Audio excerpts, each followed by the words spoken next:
Hello, everyone. Welcome, and thank you for attending today's Conservation Sciences seminar.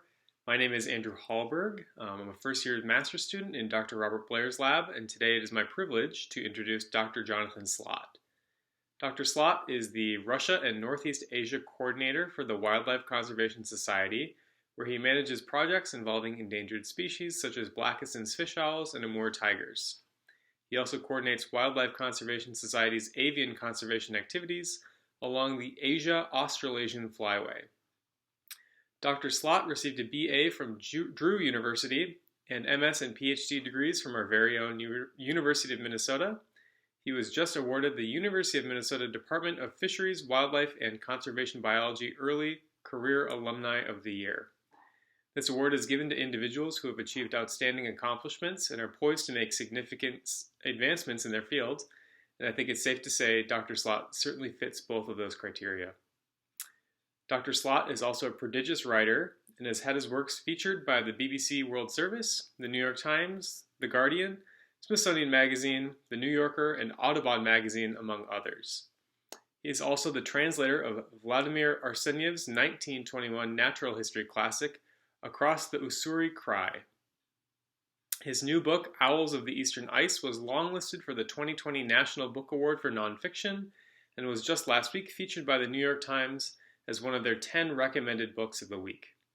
So, without further ado, please help me give Dr. Jonathan Slaght a very warm welcome.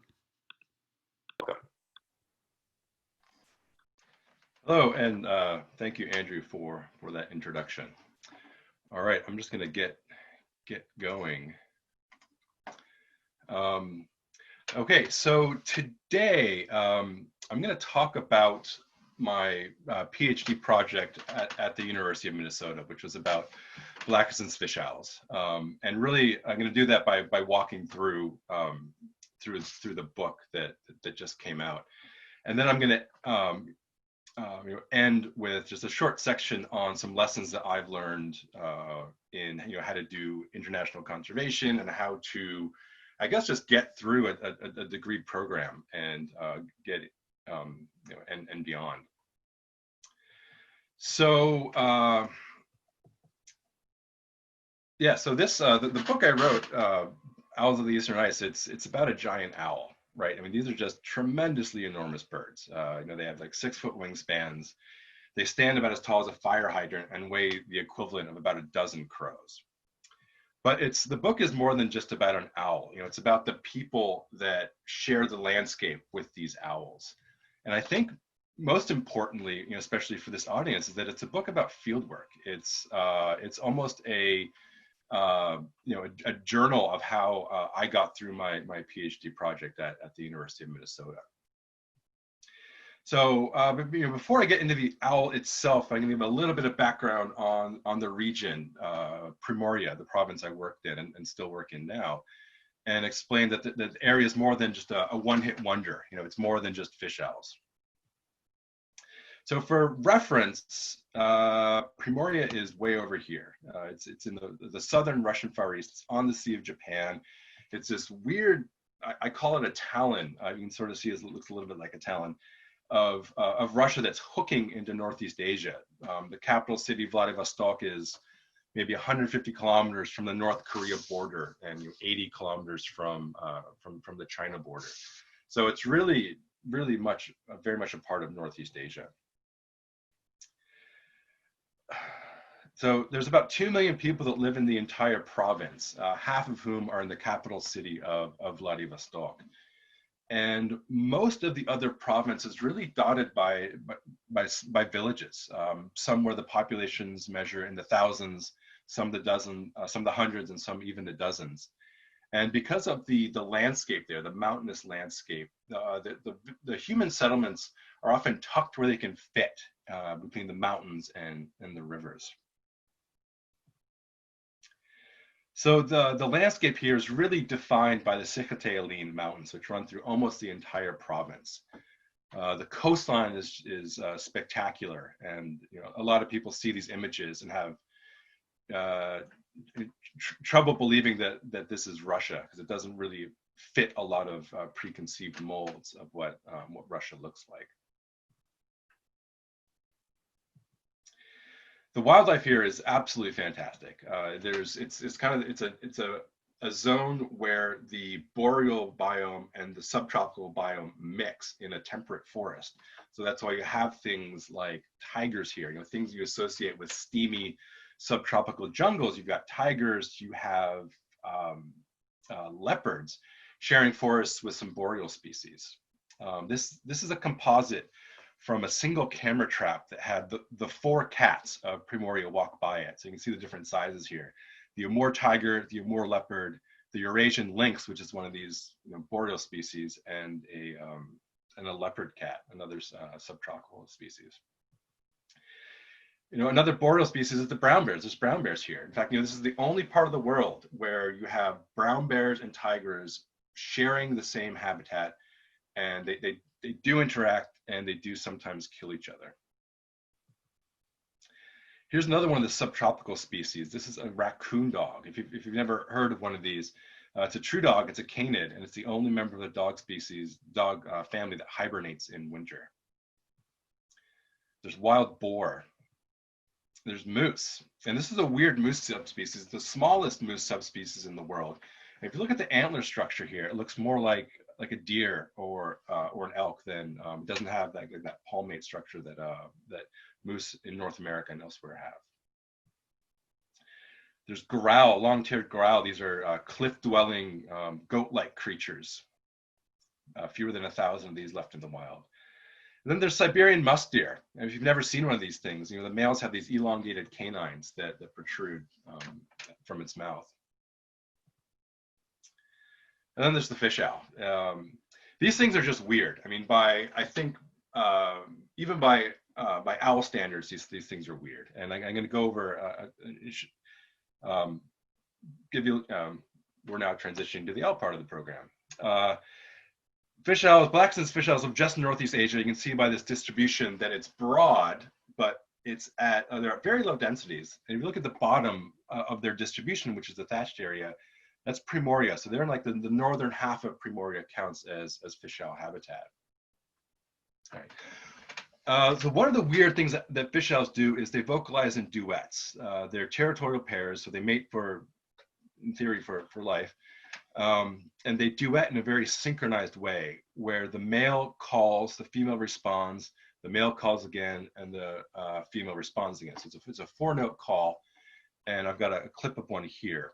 And so the male here is on the left, and see his throat patch is bulged out, so he's ready to vocalize, and the female sees that as a cue, so she gets ready herself.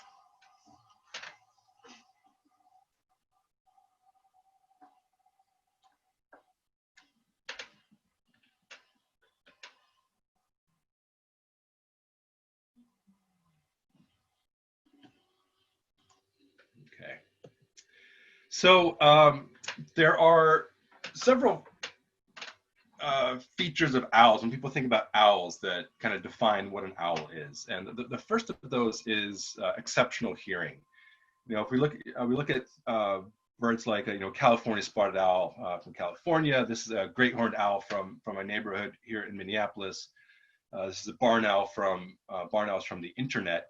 They all have these relatively defined facial discs, right? And when that feather pattern channels sound directly to their ear holes. So the barn owls can hunt in 100% darkness. Now, if we look at a fish owl face, I mean, sure, a little bit. They do have facial discs, but not nearly as defined as many other owl species. Another feature commonly attributed to owls is silent flight. And as an example, here's a Eurasian eagle owl primary feather, so the primary flight feather. And you see these barbules at the leading edge of the feather, those pokey things. So what these essentially do is dissipate the air. When the owl flaps its wing, the air hits these protrusions and is pushed away from the wing. So it's almost like a cloaking device. If we look at a Blackett's fish owl primary feather, you can see that those are completely absent. So what that means is you have owls that are loud in flight. You can hear them flapping by, especially if it's a quiet night. And if we think about why this might be true, like why would fish owls have lost these adaptations that most other owls have? Where are they hunting and what are they hunting? Well, they're hunting in these shallow, rocky, fast-moving, loud waterways. So if you have something with the acute hearing of a barn owl trying to spend time in this extremely loud area, they'd probably go crazy from all the noise. So it's a feature that's just been lost for the owls. And same with silent flight. I mean, their primary prey are underwater, and it doesn't matter so much that if an owl is noisily flapping around in the canopy, you know, the fish isn't going to hear it anyway. So mostly how they're hunting, you know, they sit on a riverbank and they really focus on, they really use their vision. They try to, they hunt in shallow riffle in a river between pools. So where the water is more shallow and the fish are more exposed, and they'll sit there in ambush and wait for a fish to swim by and then pop in and pull it out. So there are really, you know, two features of the landscape that are important for fish owls, and the first is a place to nest. You know, they require these absolutely enormous old-growth trees, cavernous old-growth trees to nest in. Because they're so big, they can't just nest in any tree or any cavity. It has to be one of these 200-300-year-old you know, elms or Japanese poplars that will have a cavity big enough for them. There's a few examples there. And then the other feature on the landscape that's important for them is access to prey. You know, these birds are non-migratory, so they live in the same territorial non-migratory. So they live in the same places year-round, in a part of the world where, you know, it gets to -30 in the winter. So conveniently for them, there are a lot of radon hot springs in this part of Primoria. And as the radon gas kind of flows into the main river channel, it warms the water slightly and helps the water resist freezing year in and year out in these particular patches. So areas that have fish and are open in water and have big trees are really important for fish owls. So, you know, historically, there wasn't much conflict between humans and fish owls for these resources. These images are of indigenous Udege from about 100 years ago. And the Udege used to hunt fish owls in autumn because that's when these birds would build up these thick fat reserves in anticipation of winter. And they would hunt them and eat them. And they would also spread their wings and tails to use as fans. But that's a pretty low use. And even into the Soviet Union, throughout the Soviet Union, there wasn't much conflict. This map here shows the road network in Ternay County, which is the northernmost county in Primoria, and where most of the work for my PhD and for the book took place. So in 1984, there were fewer than 150 miles of road. Fast forward 20 years to the start of this project, and that exploded to nearly 3,000 miles of road. And so we went from, you know, historically, you know, zero conflicts, or zero interactions between fish owls and humans for the most part, to significant possibilities of interaction in a relatively short period. But these are cryptic birds. They're at low densities. They're hard to find. They're very shy. They tend to flush at 100 or 150 meters if a human's approaching. So it's hard to know anything about them. So there weren't really any, there was no conservation plan in place for these birds. And so that was really where the PhD was born. I hooked up with these two guys, both Sergeys, Avdyuk and Surmuch. Surmuch is an ornithologist at the Russian Academy of Sciences in Vladivostok. And these two had been looking for and finding fish owls since the mid-1990s, so about a decade before I got involved. And we agreed to collaborate on a project. You know, me just going over there and deciding to do a fish owl project, I'm going to walk around and find them, is impossible. I never would have gotten anything done if I didn't tap into the expertise of these Sergeys.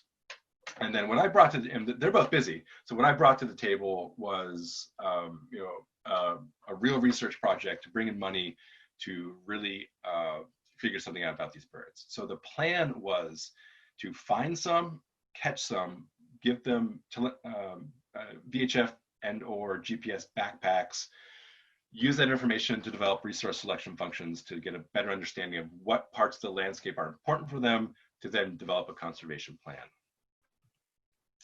So the project was really broken into 3 parts, and that's how the book is structured too, where the first part was a 2-week expedition to the northernmost settlement in Primoria, to a place where there weren't roads at the time in 2005, and spent a few weeks looking for fish owls.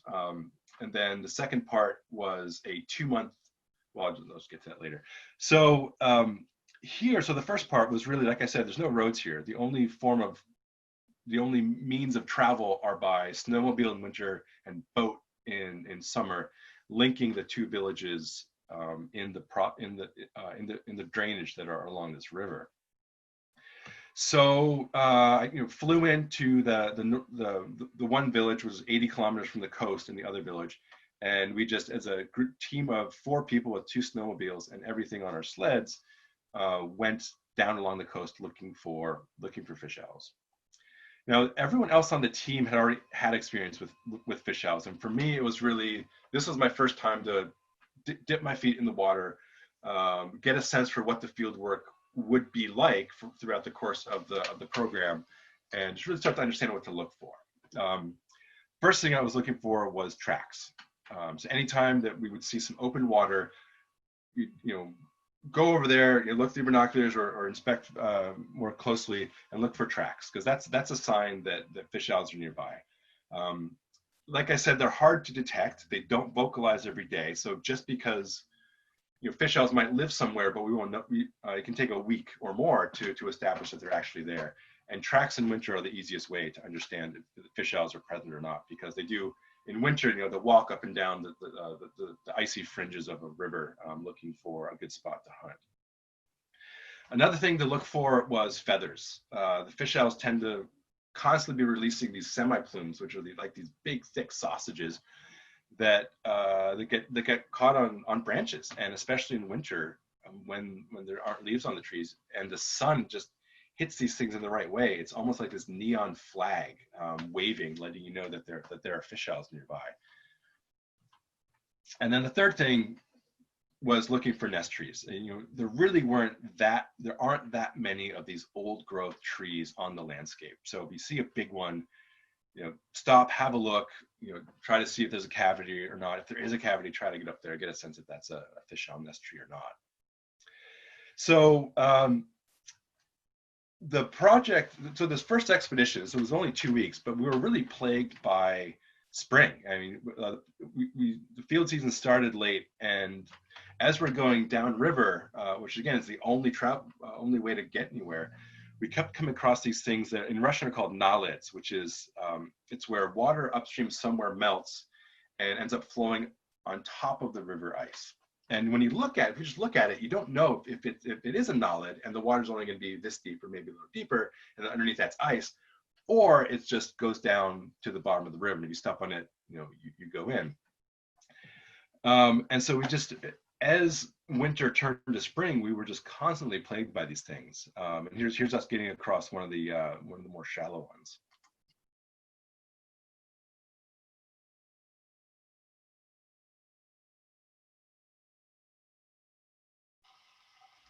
Or I guess almost getting across, I should have said. And again, so there was the only way to go was forward. There's no chance to go back. We would have big chunks of ice falling into the river behind us and going away, so entirely blocking off the exit.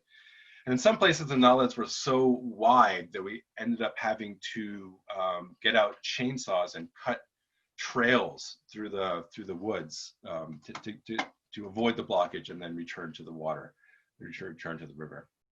So again, that was just a two week period. Very exciting, lots of action and adventure. And then, so the second phase was into spring. So Sergey and I, just the 2 of us, got in his truck with some tents and drove the road network to visit places that he had previously, in the previous decade, found fish owl territories. And really what we were trying to do was build an inventory of possible territories where we could come back the next season to catch some owls. So we stayed in tents or in these random hunter cabins we came across, or stayed with friends of Sergei. So in the off season, so I'd be there in the winter and I'd come back to the United States for summer and for fall.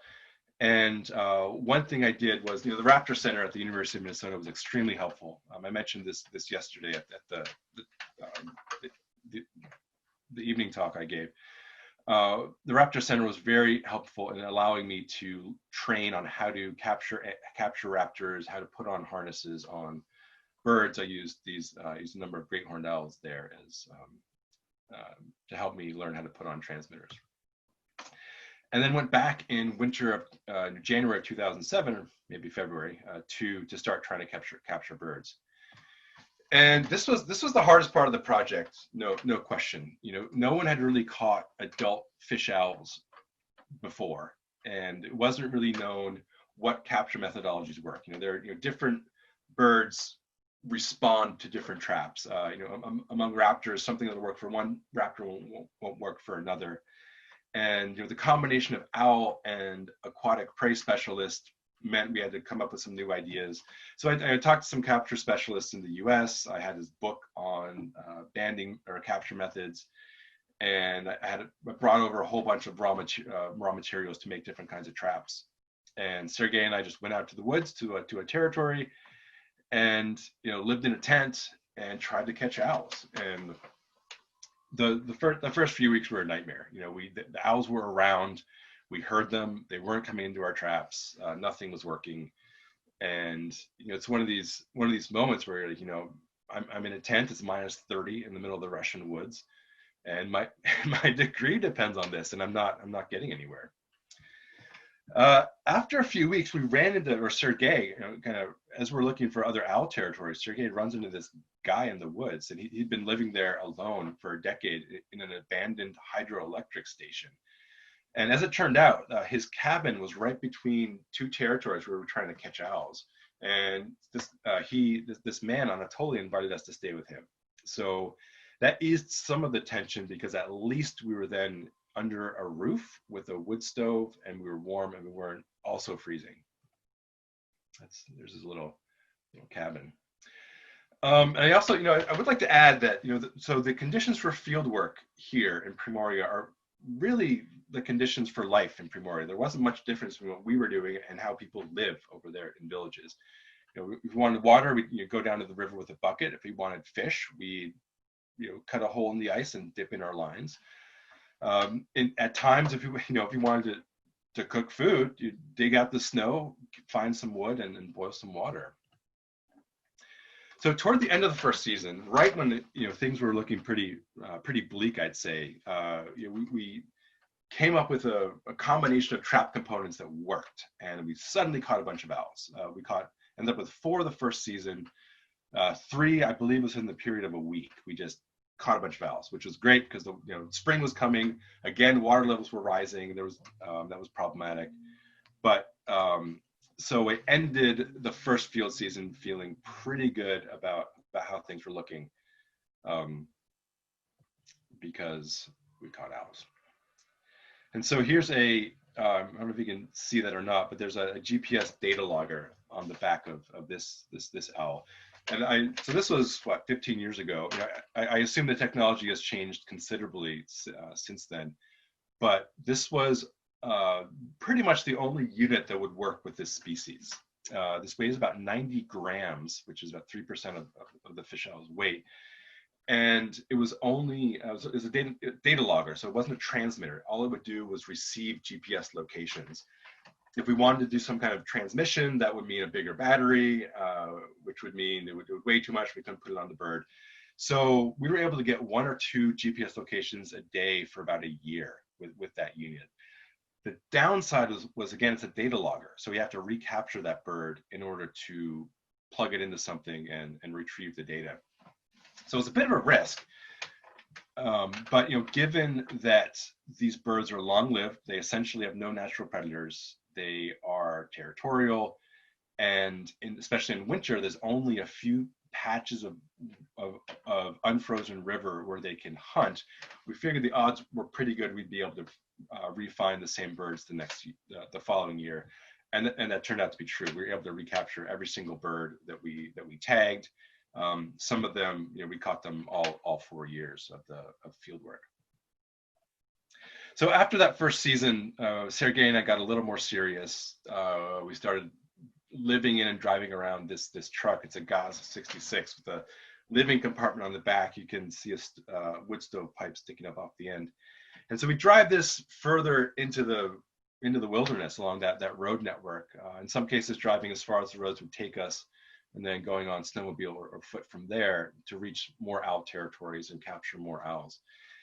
And we had a revolving cycle of field assistants. Some were just there for a few weeks, some for a season, some for 2 seasons. But one stark difference, I think, between field assistants for this project and field assistants for, I think, most graduate projects in North America is the age, right? I mean, these dudes are old. We don't have this, a whole cadre of young, budding field scientists who want to go out and want to cut their teeth on research projects. We almost had nobody young working with us. It was always older folks who had, for whatever reason, no longer had work or had free time. It was a very different experience. So, and it was a weird part of my life, the graduate school, because I'd be here in a truck. In the back here, I'm in the back of the Gaz, parked next to a river in the middle of a Russian winter with Andre and Shurik, and then I'd be back in Minnesota, doing normal things like going bowling or getting married, or staring at alligator garheads in the basement of the ecology building, and then next thing you know, I'm back in Russia in a truck with Andre and Shurik looking for fish owls, and so it was hard to explain my U.S. life to these guys, and it was hard to explain my Russia life to people back in the U.S. I think that this presentation, I think that the book in general is helping with that. And also, I'd like to underscore quite how remote some of this fieldwork was. Yes, there were roads, but so this picture here, we were on this old logging road that there was deep snow. You're driving along through the deep snow and must have hit a branch or something which punctured the tire. But because we're driving in this really, really deep snow, you couldn't really tell that the tire was 100% flat. And so we'd been apparently driven on it for a while, fully flat, and then ended up unseating the tire from the rim. Now, we're about 80 kilometers from the closest human settlement here, and that was like a hunting village with 200 people in it. And to reseat your tire requires equipment that we did not have, that was probably not in that village.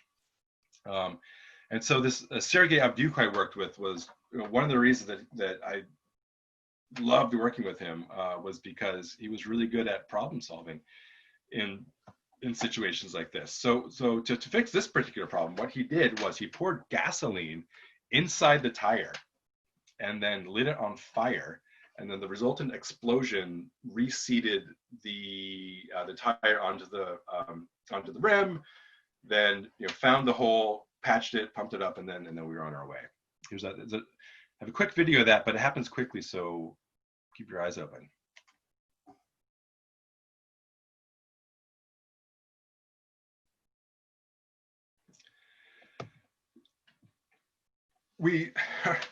Our vehicles, especially the Gaz 66, were constantly breaking down. And I have to say again, if not for Sergey, I would probably still be somewhere in the Russian woods. He got me out of quite a bit of trouble. Another peculiarity, you might say, of fieldwork in this area is we were novelties. The truck shows up and parks next to the river, and anybody who comes by, there could be locals from a village just nearby or people who are out hunting, they're going to come over and see who we are and what we're doing, because it's weird. And so in this case here, these two guys just knocked on our door. We just finished trapping an owl, and we were getting ready for bed. These guys showed up with a giant jug of ethanol to drink, and it would be rude to tell these guys to hit the road. Like you never know when someone's going to be useful. We don't want to make enemies of anybody local. There are times when your car might go through the river, and if those two kids, if we had told them to hit the road the night before, and they walk past or they drive past as we're trying to get our car out of the river, they're probably going to say, good luck, and they're not going to help. And so, over the years we've cultivated, because I still work on fish owls in this area. We've cultivated a network of local contacts, and it's been extremely rewarding, I think, for both sides. I'll bring over ski skins or other things that are impossible to get in if you live in a Russian village in the middle of nowhere, or car parts, but then these guys will give us meat or help us out of trouble when we if we need it. So what are the implications of this of this work? And it's interesting. So when I wrote this book, I thought people like you would find it interesting. Owl freaks, Russophiles. I thought that was kind of the extent of how far this book would go. So I've been really surprised by the general public interest in it. And so I think it's really important to me to explain why this type of work, or why conservation in general, is relevant to people on the other side of the world. So remember that map I showed you before of the road network, the explosion of 3,000 kilometers of road. They're all in river valleys, and here's an example of one. This is the dirt track crossing a frozen river. And so these are some of the data points from the project. Every single one of these fish owl points is in a river valley.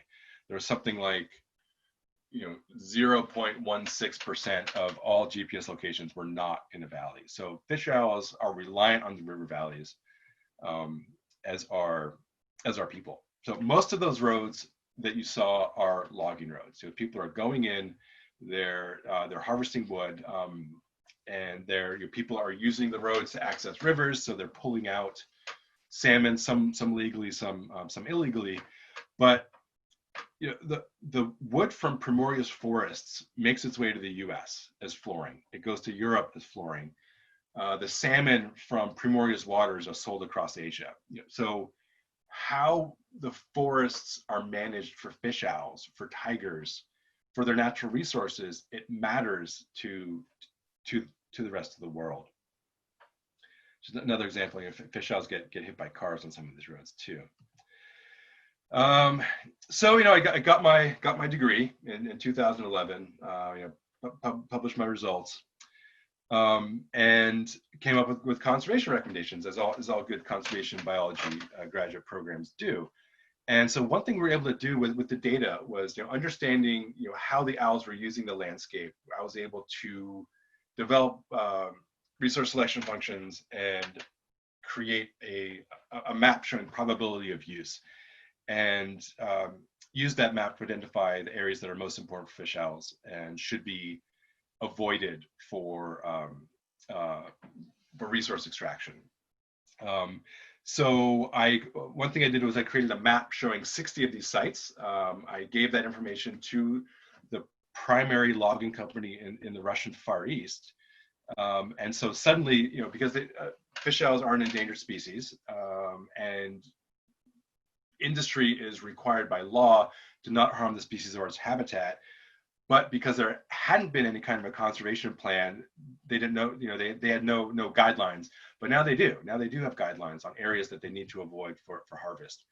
And in most cases, there's no conflict here. If they want to put a road in a new valley, valleys can be wide. So they know if there's a patch on the valley over here that's good fish owl habitat, instead of putting the road here, they'll just put it over here somewhere.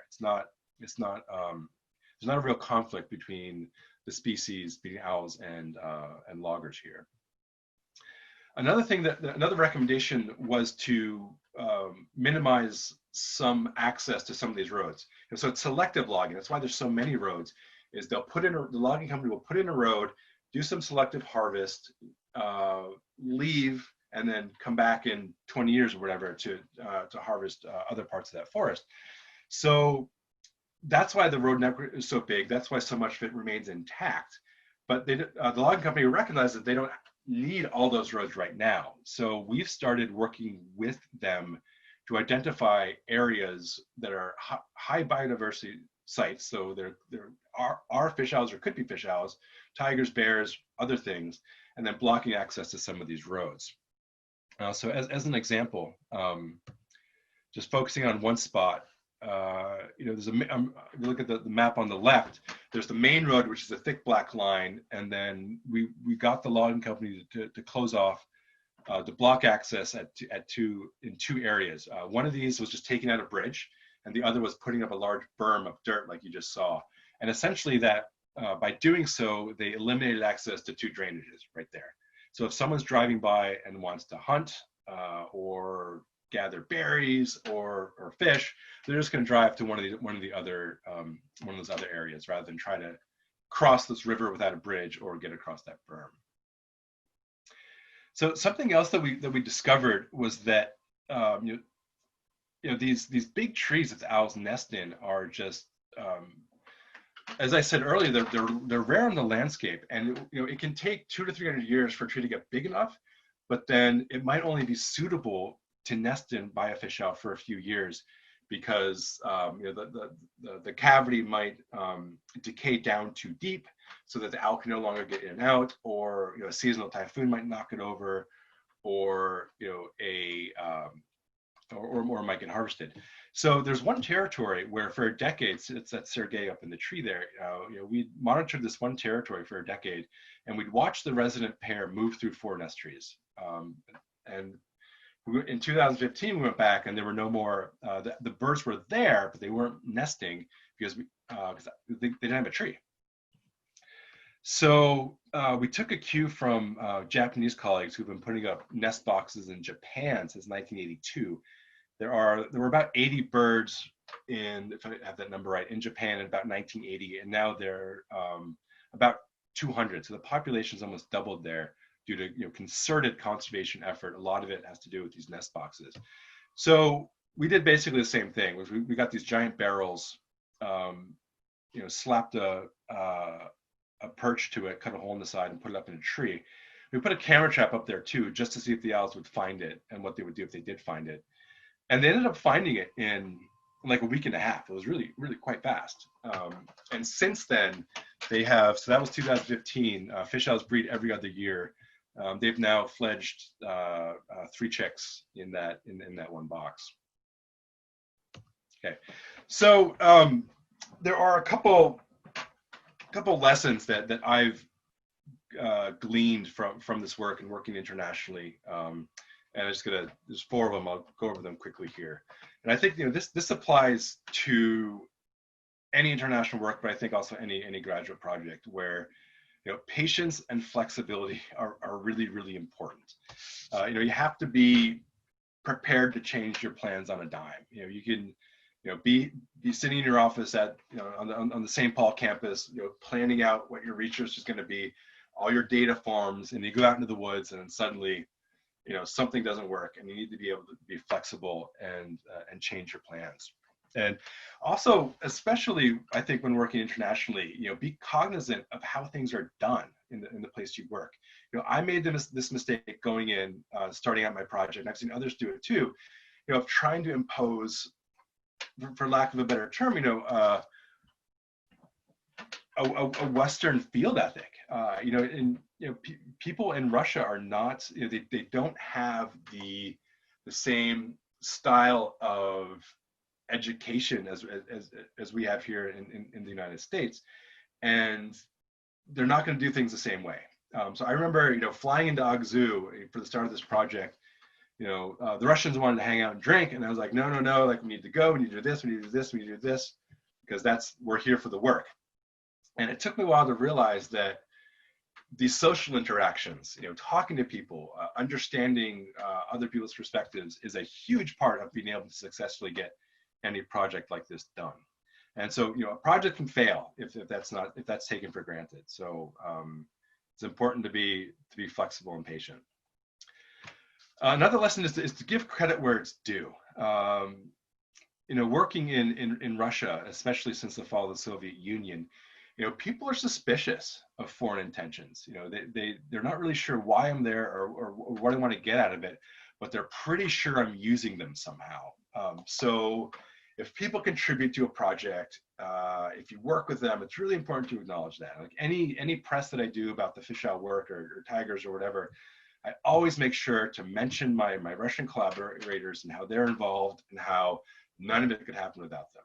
Because people get offended. If people read an article where it's all about you as the as the great hero who came in and showed the locals what to do, people are going to be offended and they're not going to want to work with you, or they may not want to work with you, and they may not want to work with other people in the future. So I think that's important. Another lesson is finding donors is hard. So if you do find one, if you find someone who's willing to fund the weird work you do everything you can to keep them. If you receive a grant, you thank them for it. Send them informal updates. Submit your reports on time, which is amazingly a lot of people don't do this. And at the conclusion of your legal relationship of the grant, ask them if they want periodic post-grant updates. Establish a relationship that extends beyond the grant. I think that's really, really important, especially now when funding's, everything we do, we're all competing against each other, and in the current COVID situation, funding is more restricted.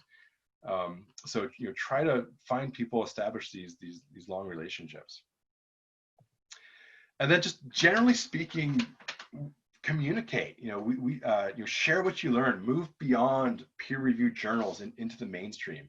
I mean, there was an important point in the presentation last night where Tom said that people like us, like we deal with more people than we think we're going into our field. So learn how to do it right, and take classes in science communication. I mean, there wasn't one a decade ago when I was at the university. If there's one now, do it. It's really important. And I think again, look at the world around us right now, where people aren't listening to science and are yet shocked that they're getting COVID by not wearing masks. And we need to do a better job of communicating what we do, because it doesn't matter what we in this circle think. We need to do a better job of communicating that to the outside world. So I think I'm in a lucky position with this project, in that I was able to do my degree, finish it, come up with conservation recommendations, and then be able to actually implement them. I mean, a number of graduate projects, people are doing whatever's in that lane, and then they get their degree, and then they pivot and do something else. And the journals are just piled with conservation recommendations that are not really being implemented, right? And so I think I was in a bit of a unique position where I was able to come up with these ideas and then spend the next 10 years, 10, 15 years implementing them. And so it's pretty satisfying, so there are because of the things that I've been doing. So working with this one logging company, and there are about 500, 850 fish owl pairs globally. That one logging company it has hunting leases in about, I would guess, 150 or so of those pairs are. So by working with just one group, we're able to influence management over a significant part of the fish owl population. And so it's satisfying knowing that right now, I mean, there are fish owls flapping around Primoria because of some of our conservation recommendations. Because Sergey and I strapped some barrels to trees, and now fish owls have hatched there and are now mating elsewhere on their own. And we're working with loggers to reduce the harm of that industry, and we're limiting road access to areas that are important to fish owls. And like I said, we're not saving an entire species, but I'm definitely helping manage the landscape better for some of them, and also I think to the benefit of humans. I will say though that the owls are not always appreciative.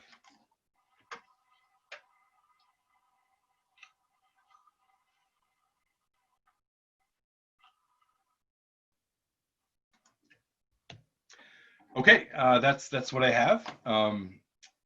If there are any questions, I'm open to them. Feel free to unmute yourselves or go into a chat. Let's see, I see something here in the chat. No owl sound on clip. That's terrible. That was so long ago. Okay, I apologize for that. Oh my gosh. Okay. All right. I guess I will read these. The first one here I see on the group chat is there's a movement to remove the name of people from bird common names. Do you think the common name of Black's fish owl should be changed? And if yes, what bird name would you give it?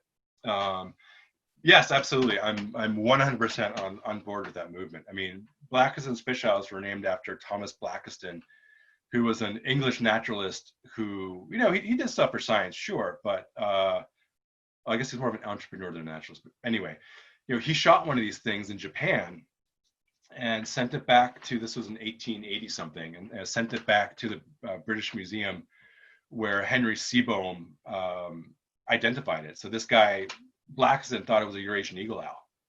So he kills this thing, doesn't know what it is, mis-IDs it, and then someone else names it in his honor. So I just think that's a dumb reason to have a bird named after you. So I've thought about this a little bit. I would go with, honestly, northern fish owl. There are 4 fish owl species. There's Buffy, there's Brown, there's Tawny, and there's Blackistons. Blackiston's the northernmost. I think northern's appropriate. Okay, here's another one. Do you have any tips for developing a public communication platform, social media versus local press, etc.? How do you build relationships with the media? Wow. Yeah, so I guess, for developing a public communication platform, I've always been, for years, I was against social media of any kind. I figured, if I wasn't talking to the people that, I figured I was already talking to the people I needed to talk to get everything I needed done. And I think that's a problem, again, with our field. And so a few years ago, right actually when I started writing the book, I have a literary agent. She said, you absolutely 100% must have a social media platform. So I started with a Twitter and with Facebook, and quickly learned that Twitter, especially for me, is an extremely powerful way to spread the word. You put out something, and someone else who then shares that, and you're exposing your ideas to all these people that you wouldn't be able to get to yourself. So I think that was the most important. Starting out there and just building off of that. Building relationships with the media. I like to keep certain people informed about goings on, especially send press releases to people. So if you want more information, I'm happy to talk about it. And there are a few people in the media that I have trusting relationships with, and I go to them when I have things to say. And also, I work for the Wildlife Conservation Society, which I know they're not super well known in the United States, but they're pretty well known globally, even though we're based in New York. They have a remarkable media machine. So I also write things. If I want to talk about fish owls or Russia or tigers or anything, I channel it through them. Okay. All right. A lot of questions. Were you always passionate about owls? What was the deciding factor for you to travel to a foreign land to study this particular endangered owl? I was not always passionate about owls. I grew up the son of a diplomat, so I grew up living in different countries. So it was going new places was nothing weird. I was in the Peace Corps in that part of the world for 3 years before going to grad school. And honestly, the deciding factor for the owls was, and I mentioned this in a talk last night, was that it was practical. I wanted to study something that I thought I could raise money for, that was charismatic, and also needed a voice. So I wanted to have some conservation impact, but I also wanted to be able to raise money to do it and not be struggling to write grants all the time, which I still was, but at least I was able to raise some funds for it. Okay. I have a question. Oh wait. Go ahead. Well, thank you for your talk. I'm looking forward to get your book. I have a question related to the uh, to to the fish oil food. Okay. In terms that, is there an assessment in your work about the state of the fish or the rivers itself? I think that you mentioned something, but I don't know if there Yeah, is. and I'm sorry, I'm only just now seeing that you had a hand up. I didn't. Oh no, it's okay. I'm not super used to this. Um, yeah, I mean, so as part of the PhD, all I did was relative abundance between areas where I knew fish owls hunted and areas where I didn't know if they did. But I do think so. In Japan, where 70% of the fish owls there are either artificially fed or they're in nest boxes. Um, the fish owl reproductive output is remarkably higher than in Russia. So you have the birds in Japan are producing, they're fledging 2 chicks every year, whereas in Russia they're fledging 1 chick every 2 years. And my assumption, and it's something I'd love to have to work with a student on kind of fleshing some of this out. My assumption is that this is related to prey availability, where the Japanese birds are maybe being overfed, so they're able to produce more chicks, and that the Russian rivers are being fished too much, and so they're not the fish owls aren't able to produce as many offspring as they would under fully natural situations. They tend to lay 2 eggs every time they breed, but only fledge 1 chick. So that tells me that it's more a prey availability issue. Does that answer your question? Yes, thank you. Okay, thank you. Okay, I'm going to go back to the chats, and Nick or Andrew, please chime in if we run out of time, or if you guys have questions. Okay, how much local awareness in terms of general population is there for the conservation issues related to these owls? I would say almost none. They, as I mentioned, they're very shy, and so even the people that live in the places where the owls are relatively common, many of them don't know that such a thing exists. Like we'll talk to hunters and fishermen who, I mean, there can be a fish owl nest tree 100 meters away, and they don't necessarily know about it, which is crazy. And so that's good and bad. I mentioned earlier suspicion of foreigners. So even people that we have established relationships, some of them still think that I'm working some kind of an angle.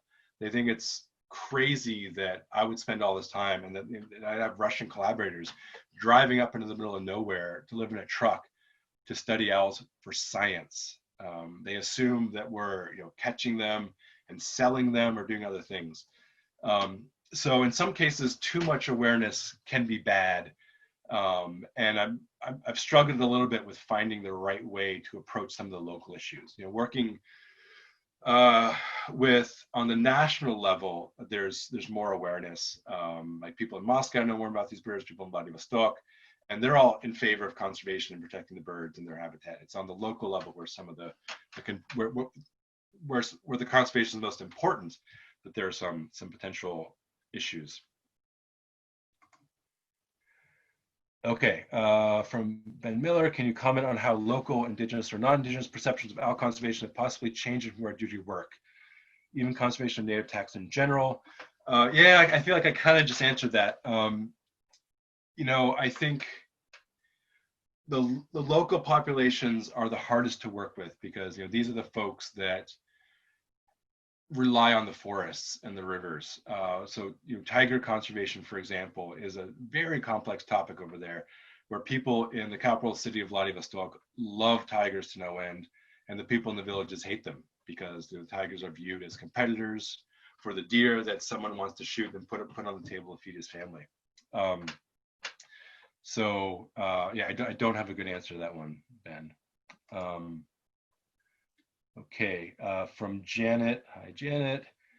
Janet's a great example, by the way. This is someone who I know only through Twitter. Okay. Will the how-to video on fixing tires be posted somewhere?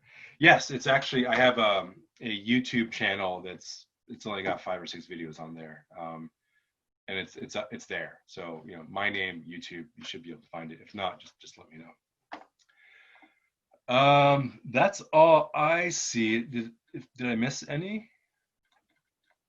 If not, are there any live questions from the group?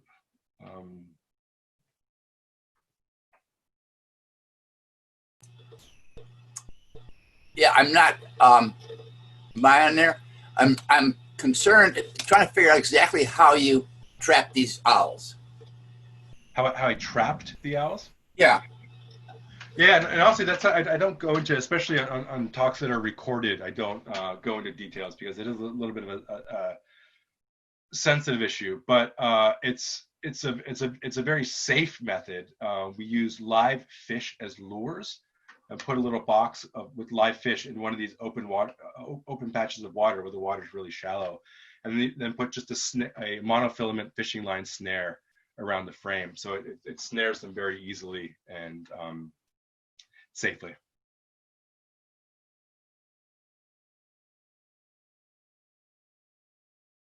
Thank you. You can't trap them apparently inside their nest. In fact, well, I mean, yeah, you could, but it's an endangered species, and we don't.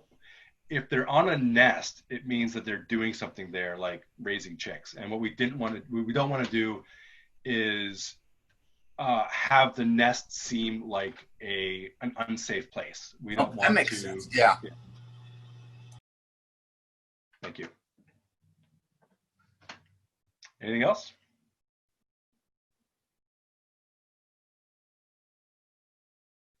Oh wait, there are more questions. Oh my gosh. What was the coldest temperature you had to work in? Mid -30s was pretty common. I don't think it ever reached -40, and that's Celsius. But once you get to the 30s, it's cold. -30s is cold regardless. Do you have any advice for undergraduates wanting to go on to get a master's PhD? From Ryan Hennessy. Yeah, I think a lot of the faculty here would say the same thing. If you're an undergraduate, try to hook up now with some lab, some project that someone's working on. Volunteer to just do anything, work on any aspect of some project. If you can get a paid position, that's even better. But even by volunteering and getting experience with the lab, first of all, you're showing a professor that you're serious about it, and then when you're applying to grad schools, you have a good reference. And if you're lucky, you're able to do enough on that project that already result in publications. You can end up on there with a minor authorship. And I would say, if you're applying to grad schools and you have a publication on your CV already, that's showing people that you're serious. That's something I would recommend. And maybe other faculty, well, maybe the faculty have other advice as well.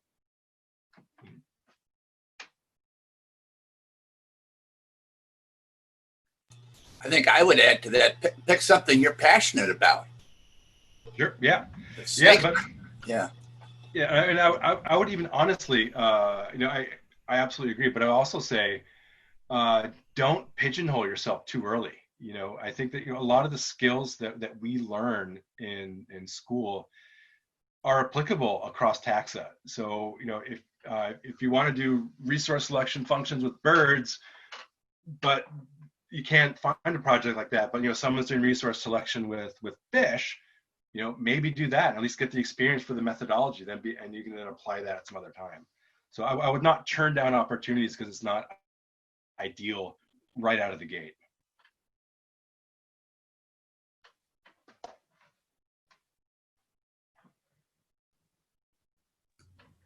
All right, well, it looks like we are just about out of time here. Thanks for everyone for attending today.